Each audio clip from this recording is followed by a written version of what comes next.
അതെ, ഇപ്പോൾ V K Prashant Sreelekha ചർച്ചയാണ്. ശ്രീലേഖ അവിടെ എത്തിയിട്ടുണ്ട്. ഓഫീസിലേക്ക് എത്തി പെട്ടെന്ന് പോവാണോ?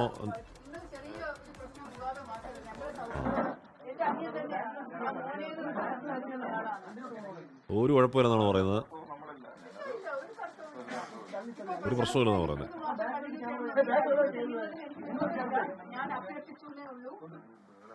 അഭ്യർത്ഥിച്ചെന്നേ ഉള്ളൂ. പ്രശാന്ത് ഇനി 3 മാസമോ 4 മാസമോ ഇരിക്കുന്നതിൽ എനിക്ക് ഇരിക്കുന്നില്ല. ഞാൻ പക്ഷേ ഇവിടെ എൻ്റെ ആളുകളും ഞാനും പക്ഷേ ഇവിടെ ആ ഓഫീസിൽ ഇരിക്കും. അല്ലാതെ എനിക്ക് നിവൃത്തിയില്ല. അതിന്റെ ബുദ്ധിമുട്ട് പ്രശാന്ത് സഹിക്കണം. അത്രയും മാത്രം മതി. ഇല്ലല്ലോ, ഹാപ്പി ആയില്ലേ എല്ലാവരും? ഇനി പോവാം. ഞാനും എന്റെ ആൾക്കാർ വരാതിരിക്കാൻ എന്നെ കാണാൻ എല്ലാം പറഞ്ഞ് കോംപ്ലിമെന്റ്സ് ആക്കി. ശ്രീലേഖ അവിടെ വന്ന് പ്രശാന്തിനെ ചേർത്ത് നിർത്തി.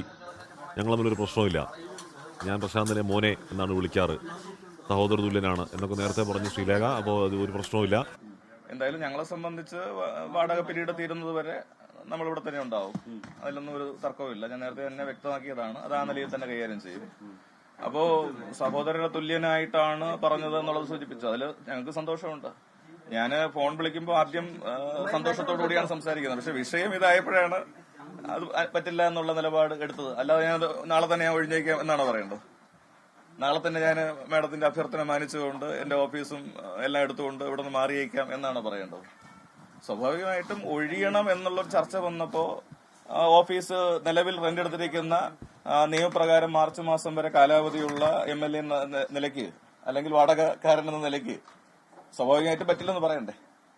അല്ലെങ്കിൽ ഞാൻ ഫോണിൽ കൂടി വിളിക്കുന്ന ആളിനോട് ആ ആവശ്യം അംഗീകരിച്ചു എന്ന് പറഞ്ഞ് നാളെ തന്നെ എല്ലാം എടുത്തുകൊണ്ട് പോകണമെന്നുള്ളതാണ് ഉദ്ദേശിക്കുന്നത്. അപ്പോ അഭ്യർത്ഥനയായാലും യാചനയായാലും അങ്ങനെ ഒരു ആവശ്യം പറഞ്ഞപ്പോൾ സ്വാഭാവികമായിട്ടും അത് സാധ്യമല്ല എന്നുള്ള നിലയ്ക്ക് മറുപടി നമ്മൾ വ്യക്തമാക്കുകയുണ്ടായിട്ടുണ്ട്. ശ്രീലേഖ പറഞ്ഞൊരു കാര്യം, ശ്രീലേഖ ഒരു സഹോദരി എന്നുള്ളതാണ് ഇപ്പോ ശ്രീലേഖ പറഞ്ഞത്.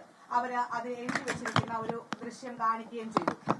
അതായത് ഈ കോർപ്പറേഷൻ ഈ കെട്ടിടത്തിന്റെ പുറത്ത് ഏറ്റവും മുകളിലത്തെ താഴത്തെ നില കൌൺസിലറുടെ ഓഫീസ് എന്ന് എഴുതി വെച്ചിട്ടുണ്ടല്ലോ. അതേക്കുറിച്ച് എന്താ അങ്ങേക്ക് പറയാനുള്ളത്? അല്ല, അതാണ് ഞാൻ നേരത്തെ സൂചിപ്പിച്ചത്. 2015-19 കാലത്ത് ഞാൻ മേയറായിരിക്കുമ്പോഴാണ് ഈ വാർഡ് ഓഫീസുകൾ കൌൺസിലർമാർക്ക് നൽകാൻ തീരുമാനിക്കുന്നത്.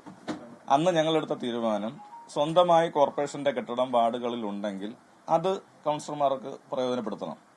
ഇല്ല എങ്കിൽ സ്വകാര്യ കെട്ടിടങ്ങൾ എടുത്തുകൊണ്ട് അവിടെ വാടക നഗരസഭ നൽകും. അങ്ങനെയാണ് ഇവിടെ നേരത്തെ ഒരു ഓഡിറ്റർ ഹെൽത്ത് ഇൻസ്പെക്ടർ ഓഫീസായിരുന്നു. ഞങ്ങളുടെ സ്പിരിറ്റിൽ തന്നെ ഇതൊരു കോൺക്രീറ്റ് കെട്ടിടമാക്കി രൂപീകരിച്ചു. ഇന്ന് ഈ കാണുന്ന ഓഫീസ് രൂപത്തിലല്ല, ഇതൊരു തുറന്ന ഹാളായിരുന്നു.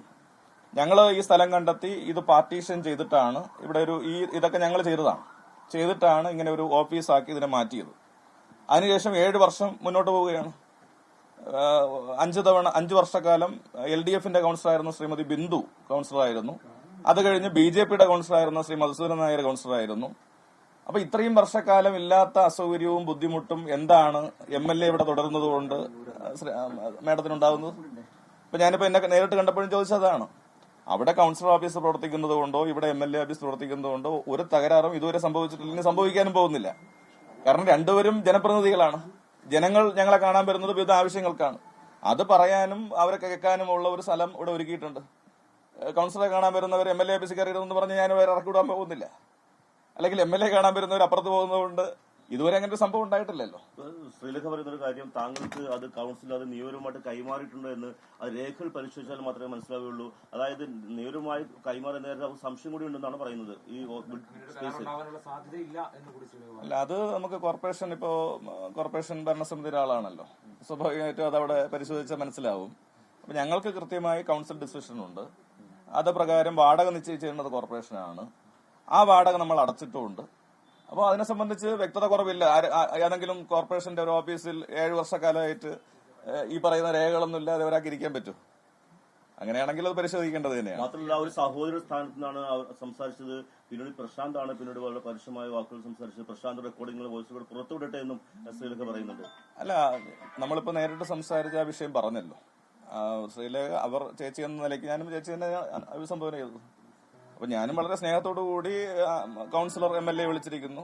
വളരെ സന്തോഷം, എന്തുണ്ട് വിശേഷം എന്നൊക്കെ ചോദിച്ച്. പക്ഷെ വിഷയം ഒഴിയണമെന്നുള്ള രീതിയിലേക്ക് മാറുമ്പോ എന്ത് പറയണം? ഒരു യാചനയുടെ സ്വഭാവമായിരുന്നു, അല്ല, അതാണ് ഞാൻ ചോദിച്ചത്. ഇപ്പൊ യാചന സ്വീകരിച്ചുകൊണ്ട് നാളെ തന്നെ ഞാൻ പെട്ടിയും പ്രമാണം എടുത്തുകൊണ്ട് ഇവിടുന്ന് പോണോ എന്നുള്ളതാണ് എന്റെ ചോദ്യം. മറ്റൊന്ന്, താങ്കൾ MLA ആണ്, താങ്കൾക്ക് ഈ മണ്ഡലത്തിൽ എവിടെയും സ്പേസ് കിട്ടും. പക്ഷെ കൗൺസിലർക്ക് ഇവരുടെ വാർഡിൽ മാത്രമേ സ്പേസ് ഉണ്ടാവുകയുള്ളൂ. അതുകൊണ്ട് ആ ഒരു ആവശ്യം കൂടി പറയുന്നത്, ആ ന്യായം കൂടി പറയുന്നുണ്ട്. അല്ല, ഞാൻ ചോദിക്കട്ടെ, ഇപ്പോൾ ഞാൻ അതാണ് നിങ്ങളോട് സൂചിപ്പിച്ചത്. കഴിഞ്ഞ 10 വർഷവും കൗൺസിലർമാർക്കില്ലാത്ത പ്രയാസം ഇപ്പോൾ എങ്ങനെ വരുന്നു? അവിടെ കൗൺസിലർ ഓഫീസും ഇവിടെ MLA ഓഫീസും പ്രവർത്തിക്കുന്നത് കൊണ്ട് വിവിധ രാഷ്ട്രീയ കക്ഷികളുടെ ആളുകൾ ഇരുന്നിട്ട് പോലും ഒരു പ്രയാസവും ഇതുവരെ ഉണ്ടായിട്ടില്ല. അപ്പൊ അങ്ങനെ ഒരു ചോദ്യത്തിന് തന്നെ സാങ്കത്യമില്ല. ഇനി കാലാവധി കഴിയട്ടെ, നമുക്ക് ആലോചിക്കാം. അപ്പൊ നമ്മളെ സംബന്ധിച്ച് നഗരത്തിന് ഈ വട്ടിയൂർക്കാവ് നിയമസഭാ നിയോജക മണ്ഡലത്തിന്റെ ഒരു പ്രധാന കേന്ദ്രമാണിത്.